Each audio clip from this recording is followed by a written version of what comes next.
নমস্কার বন্ধুরা, আজ আবার একটা নতুন রেসিপি নিয়ে চলে এলাম। দেখুন, গাছের থেকে সবে আমি পেরে নিয়ে আসলাম কষ, একদম টাটকা আম।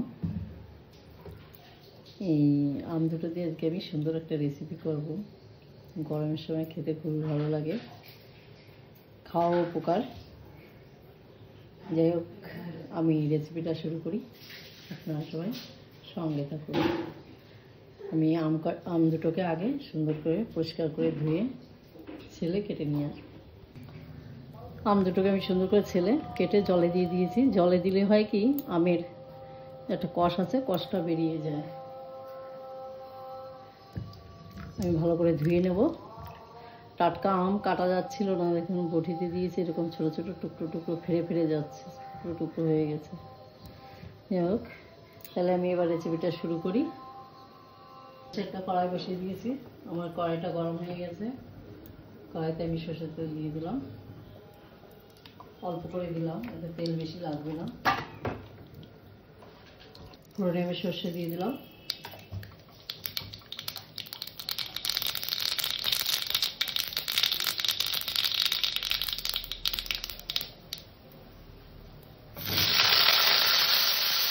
সর্ষেটা ভালো করে তুলে দেওয়ার পরে আমি আম কটাকে ছেড়ে দিলাম।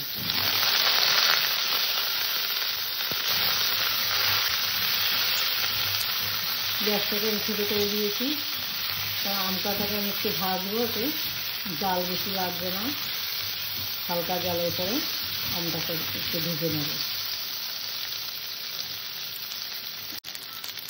স্বাদ অনুযায়ী লবণ দিলাম, পরিমাণ মতন হলুদ দিলাম,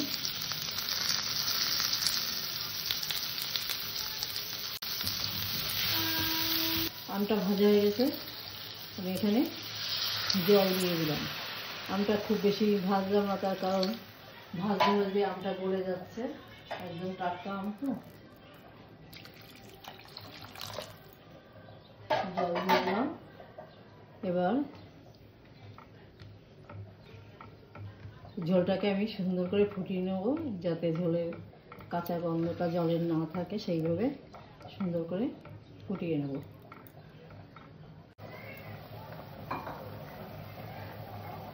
আমার আমগুলো সুন্দর গলে গিয়েছে। আমি কিন্তু আম ঘটবো না, ওরকম গোটা গোটা থাকবে।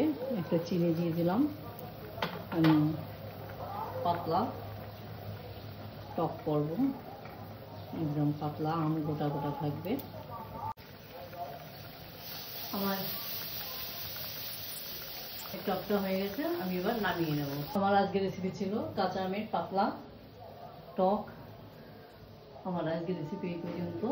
আমার চ্যানেলে যারা নতুন, আমার চ্যানেলটাকে সাবস্ক্রাইব করুন, যারা পুরনো লাইক শেয়ার কমেন্ট করুন। নমস্কার।